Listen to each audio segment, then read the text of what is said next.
오늘은 3.1운동 100주년을 기념하는 매우 특별한 주일입니다. 이 특별한 주일을 위해서 우리 기장교단도 그리고 한국기독교교회협의회도 예배문을 만들어서 배포했습니다. 하지만 저는 그 예배문들이 제시하는 본문을 따르지 않고 성서유가표가 제시한 주연절 후 7번째 주일 본문에 따라서 오늘 증언을 하고자 합니다. 오늘 증언은 고린도전서 15장 이 부활장을 본문으로 한 세 차례 연속 설교 중 마지막 편입니다. 하지만 오늘이 3.1운동 100주년 기념주일임을 고려해서 이 3.1운동과 민족의 부활이라고 제목을 정했습니다. 지난 주일에는 죽은 사람의 부활이 없다고 말하는 사람들을 향해서 사도 바울이 과거에 내가 죽은 사람이었다, 정확히 표현하면 내가 죽어 있는 사람이었다, 그런 삶을 살던 나로부터 하나님이 예수를 일으키심으로써 내가 예수님처럼 살게 되었다. 그러니 그게 그리스도가 부활한 것이 아니고 무엇이겠느냐라고 주장했다고 했습니다. 남자와 여자를 성차별하고 주인과 종을 계급차별하고 유대인과 이방인을 인종차별하던 죄인 중에 죄인, 죄인들의 괴수였던 나 바울도, 세상의 풍조를 따라 살던 나 바울도 세례를 받고 옛사람, 즉 옛 가치, 옛 질서에 대해서 죽고 그리스도의 일꾼으로 새로 태어났으니, 나도 그랬으니, 죄인들의 괴수인 나도 그랬으니 다른 모든 사람들도 다 자기 자신 안에 예수 그리스도가 일으켜지지 않을 사람, 일으켜지지 못할 사람이 어디 있겠느냐라고 하는 것이 바울의 부활 신앙이라고 했습니다. 이게 우리에게 큰 도전이 된 말씀이었습니다. 그런데 이 말씀이 굉장히 어려웠던 모양입니다. 그래서 제가 너무 어렵게 설교하겠다고 굉장히 혼났습니다. 근데 하여간 제가 굉장히 설교를 쉽게 하려고 노력하는데, 지금 이 서신서로 본문으로 설교한 다음부터는 이게 여러분들이 알고 있는 사실이 너무나 저하고 차이가 있는 것 같아요. 자꾸 설명을 하다 보니까, 성경 공부식으로 하다 보니까 좀 어렵고, 잠시 제 이야기를 놓치는 순간 여러분들이 저기 화성에서 하는 이야기처럼 딴 나라 이야기처럼 들리니까 정신을 바짝 차리고 쫓아오셔야 됩니다. 다행히 오늘은 제가 설교를 굉장히 짧게 할 생각입니다. 평소에 비해서. 오늘 본문은 35절, 죽은 사람이 어떻게 살아나며 그들은 어떤 몸으로 옵니까? 라고 하는 질문으로 시작합니다. 그러니까 지난 2주 동안에는 부활이 무엇이냐에 대한 질문과 답이었다면, 오늘은 부활의 구체적인 방법에 대한 질문과 답입니다. 그러니까 지난 2주는 what에 대한, 영어로 얘기하면 what에 대한 그런 질문과 답이었다면, 오늘은 how, 방법에 대한 그런 질문과 답입니다. 다시 말해서 옛 사람이 어떻게 새 사람으로 거듭날 수 있느냐에 관한 질문과 답입니다. 오늘 본문에서 우리가 놓치지 말아야 할 것은 42절입니다. 42절을 보면 죽은 사람들의 부활도 이와 같습니다 라고 바울이 말합니다. 그리고 이와 같다고 하면서 이어가는 바울의 다음 말들이 굉장히 중요합니다. 42절 하반절은 썩을 것으로 심는데 썩지 않을 것으로 살아납니다 라고 말했습니다. 그리고 이런 형식의 말이 거의 같은 투로 44절까지 반복됩니다. 주보에 보면 제가 절들을 다 표시해 놨으니까 보시면요, 여기 보면 썩을 것으로 심는데 썩지 않을 것으로 살아납니다. 비천한 것으로 심는데 영광스러운 것으로 살아납니다. 약한 것으로 심는데 강한 것으로 살아납니다. 자연적인 몸으로 심는데 신령한 몸으로 살아납니다. 이렇게 되어 있습니다. 눈여겨보시면 이 구절들에서 심는데 살아납니다 라고 하는 말이 4번씩이나 반복되고 있습니다. 그렇습니다. 어떻게 죽어있는 자들이 일으켜지는가 라는 질문에 대한 바울의 대답은 한마디로 심겨져야 일으켜진다는 것입니다. 심겨져야 일으켜진다라고 하는 말을 지금 바울이 이 44절까지 쭉 한 겁니다. 42절부터요. 그래서 심겨져야 다시 일으켜지는구나 라고 하는 바울의 답을 가지고 다시 처음부터 이 본문을 읽어보면요, 36절로 돌아가면서 바울이 이렇게 얘기합니다. 바울은 그대가 뿌리는 씨는 죽지 않고서는 살아나지 못합니다라고 이야기합니다. 이걸 제가 지난주에 소개했던 강일상 목사님의 번역으로 소개하면, 당신이 심는 것은 그것이 죽지 않고는 살려지지 않습니다 라고 하는 번역이 맞습니다. 그러니까 이게 무슨 말이냐면, 쉽게 우리가 여태까지 많이 들어왔던 죽어야 부활한다는 말입니다. 죽지 않고는 살려지지 않는다는 말입니다. 죽어있는 자들이 일으켜지려면 반드시 죽어야 한다는 것이 바울의 사자후입니다. 그렇습니다. 바울은 지금 죽어있는 자들더러 죽으라고 합니다. 살아있지만, 숨이 붙어 있어 살아있지만 사실은 내용적으로는 죽어있는 그런 사람들에게 너 진짜로 죽어라 이렇게 얘기합니다. 죽어야 일으켜지리라고, 살려지리라고 그렇게 말합니다. 죽느냐 죽지 않느냐, 거기에 우리의 구원이 달려있다고 바울은 단호하게 말하고 있습니다. 그렇다면 목숨은 붙어 있지만 죄 때문에, 이걸 우리식으로 표현하면 구조학 때문에 영적으로 죽어있는 우리가 어떻게 해야 진짜로 죽을 수 있을까요? 이 질문에 대한 바울의 답은 제가 지지난 시간에 언뜻 말했듯이 세례입니다. 바울은 여러 곳에서 이에 대해서 언급하고 있는데 가장 대표적인 것이 로마서 6장 3절에서 5절 말씀입니다. 여러분 성경 가져오셨으면 로마서 6장 3절에서 5절을 펼쳐주시기 바랍니다. 거기 보면 이렇게 되어 있습니다. 세례를 받아 그리스도 예수와 하나가 된 우리는 모두 세례를 받을 때 그와 함께 죽었다는 것을 여러분은 알지 못합니까? 그러므로 우리는 세례를 통하여 그의 죽으심과 연합함으로써 그와 함께 묻혔던 것입니다. 그것은 그리스도께서 아버지의 영광으로 말미암아 죽은 사람들 가운데서 살아나신 것과 같이 우리도 또한 새 생명 안에서 살아가기 위함입니다. 우리가 그의 죽으심과 같은 죽음을 죽어서 그와 연합하는 사람이 되었으면 우리는 부활에 있어서도 또한 그와 연합하는 사람이 될 것입니다. 이렇게 증언합니다. 제가 고린도전서 15장에서 바울이 부활에 대한 증언이 죽었다, 묻혔다, 살아났다, 일으켜졌다, 부활했다, 그 다음에 이게 나타났다, 이 네 말을 가지고 바울이 부활을 증언한다고 했는데 그 비슷한 패턴이 지금 여기 로마서에 있는 세례 이야기에도 반복되고 있습니다. 바울은 지금 당시 크리스천들에게 그들이 세례를 통해서 이미 그리스도와 함께 죽었고 또한 다시 살아났다고 말하고 있습니다. 그리고 그것은 미래 또는 조만간에 일어날 일이 아니라 이미 과거에 일어났고 그리고 지금도 계속되고 있는 일이라고 말합니다. 세례를 통해서 이미 그리스도의 죽음 속으로 들어갔으며 또한 그리스도의 부활의 삶 속으로 다시 부활했다, 다시 살아났다 라고 하는 말은 과연 무슨 말일까요? 여러분 한번 생각해 보세요.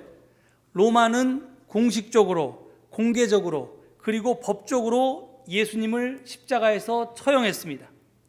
하지만 하나님께서는 예수님을 죽은 자들로부터 다시 일으키셨습니다. 그러므로 예수는 로마 제국에 의해서 죽임을 당했고요. 그리고 하나님에 의해서 일으켜짐을 받아서 지금 하나님과 함께 살고 계십니다.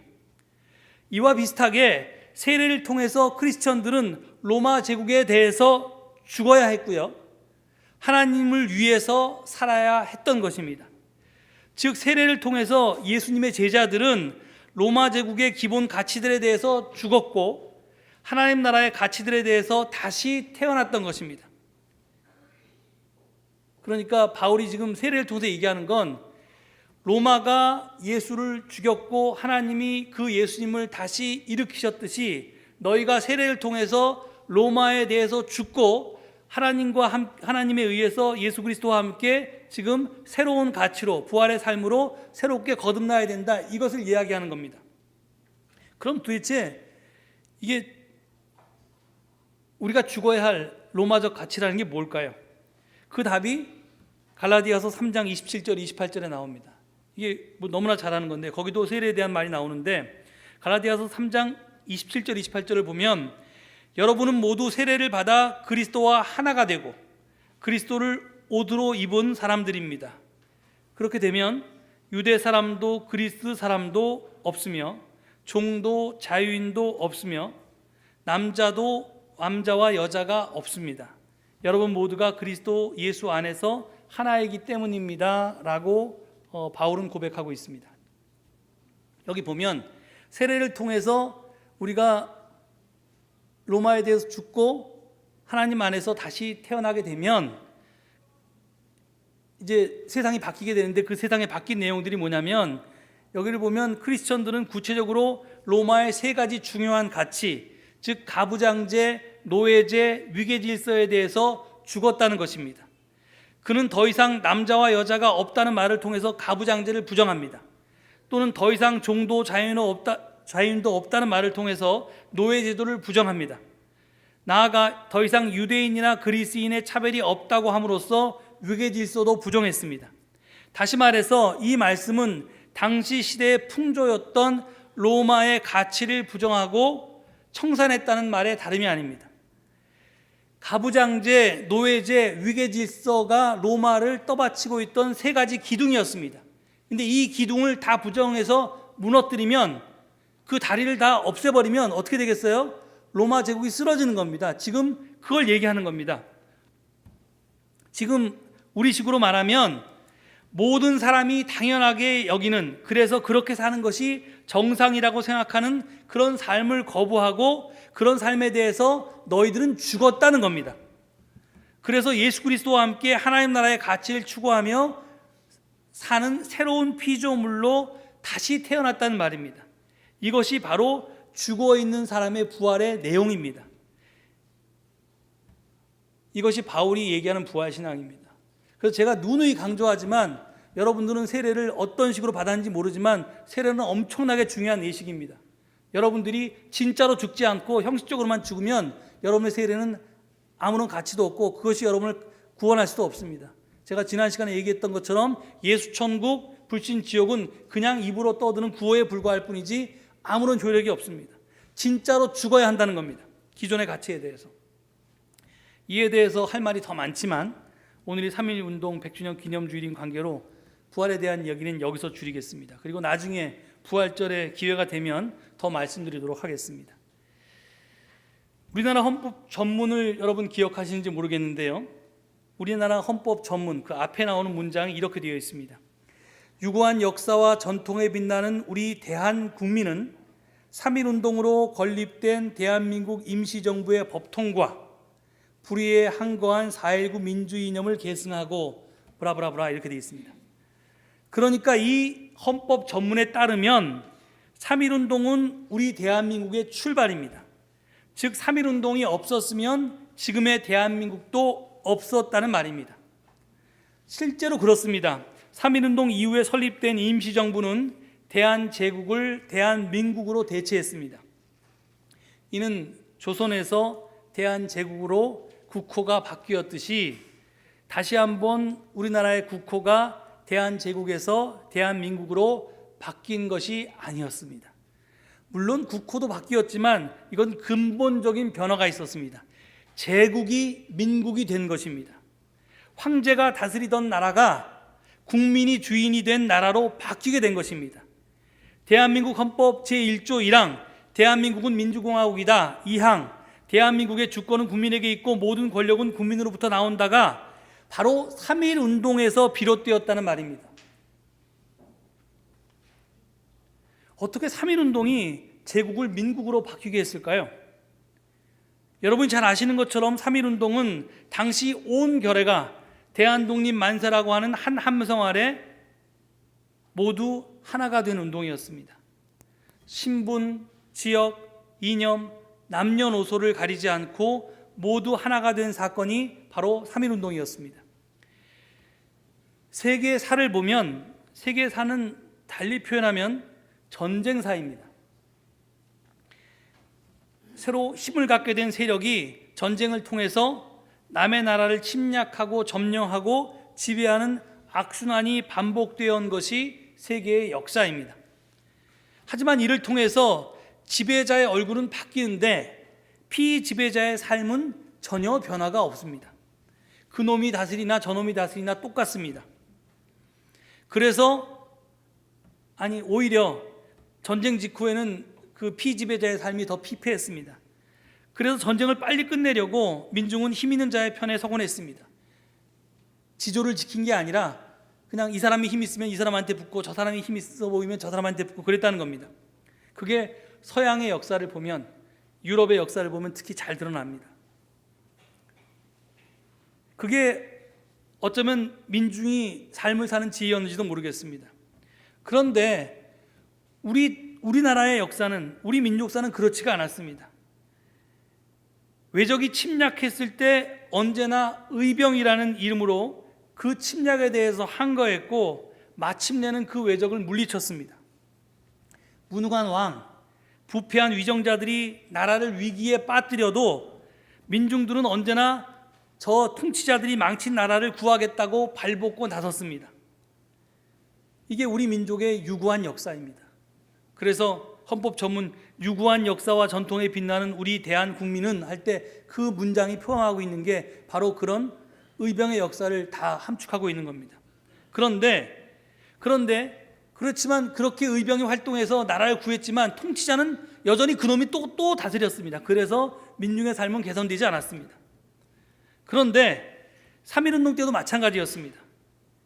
지금은 상상하기 어려운 다양한 차별이 전통과 문화 속에서 일상화된 100년 전 이 땅에서 온 결의가 모두 하나가 되었습니다. 그 만세운동에는 양반들만 참여한 것이 아니었습니다. 소위 상놈들도 참여했습니다. 평안도와 경상도 같은 기득권 지역의 사람들만 참여하지 않았습니다. 함경도와 전라도 같은 소외된 지역의 사람들도 동참했습니다. 민족주의자, 사회주의자, 공산주의자 모두가 이념과 사상에 상관없이 동참했습니다. 어린이, 젊은이, 어르신, 남자, 여자를 가리지 않고 온 결의가 함께 참여했습니다. 종교가 다른 것도 아무 문제가 되지 않았습니다. 한마디로 국민 전체가, 인민 모두가 쓰러져가는 나라를 구하겠다고 함께 떨쳐 일어섰던 것입니다. 이렇듯 3.1운동은 나라의 주인이 더 이상 황제가 아니라, 왕이 아니라 국민임을 만천하에 드러냈던 민족사적 사건이었습니다. 그러니 3.1 정신을 계승한 임시정부는 제국이어서는 안 되었고 반드시 민국이어야만 했던 것입니다. 제국이 죽고 민국이 새로 태어났다는 말은 황제가 나라의 주인이라고 하는 오래된 그런 시대적 사고에 대해서 우리가 죽고 국민, 인민이 나라의 진짜 주인이라는 새로운 가치로 거듭났다는 말에 다름이 아닙니다. 그래서 당시 나라의 주인들이었던 국민들은 일본 제국주의라고 하는 거대한 탐욕과 이를 확장하고자 동원했던 폭력과 전쟁의 악순환에 대해서 묵인하지 않고 저항했던 것입니다. 그들이 주인이었기 때문에. 더구나 저들은 잔인하고 두려운 일본 군경을 상대로 끝까지 평화적이고 비폭력적인 방법을 유지했습니다. 오늘 우리는 이런 3.1운동 100주년을 기념하면서 예배를 드리고 있습니다. 제국적 사고에 대해서 죽고 민국적 사고, 공화적 새 가치로 태어났던 우리 결의의 지금 모습은 그런데 과연 어떻습니까? 남과 북, 동과 서, 자본가와 노동자, 가진 자와 못 가진 자, 진보와 보수로 찢기고 갈려서 서로 갈등하고 있는 것이 지금 우리의 모습이 아닙니까? 이런 우리에게 100년 전 3.1운동은 무엇을 말합니까? 그때 온 결의가 하나 됐던 그 함성과 그 열정과 그 희망은 다시 언제쯤 우리 민족에게 부활될 수 있을까요? 100년 전 3.1절에 너나 구분 없이 차별 없이 어둡고 낡은 옛집에서 뛰쳐나와서 한마음 한뜻으로 대한독립 만세를 외쳤던 때처럼 이제 3.1운동 100주년을 맞은 우리 모두가 다시 하나가 될 수 있었으면 좋겠습니다. 삼천리 금수강산에 끊겼던 혈맥이 다시 이어지고 정의가 강물처럼 생명이 파도와 같이 물결치고 그리고 평화와 번영이 넘쳐나기를 우리가 함께 꿈꿔 보았으면 좋겠습니다. 우리나라가 다시 그러기 위해서 우리부터, 우리 그리스도인부터 세상의 풍조와 가치와 질서에 대해서 죽어야 합니다. 그리스도의 부활을 우리 삶으로 드러내는 부활의 증인이 되어야 합니다. 오늘 3.1절에 이 고린도전서의 말씀을 통해서 사도 바울은 우리에게 다시 한번 촉구합니다. 너희 그리스도인들이 부활의 증인이다라고 말입니다. 여러분들, 우리 모두 이 말씀 잊지 않고 진정으로 3.1운동을 우리의 삶에서 되살리는 3.1운동의 재현자, 부활의 증인들 되기를 간절히 축원드립니다. 이 말씀 생각하시면서 침묵 가운데 기도하시겠습니다.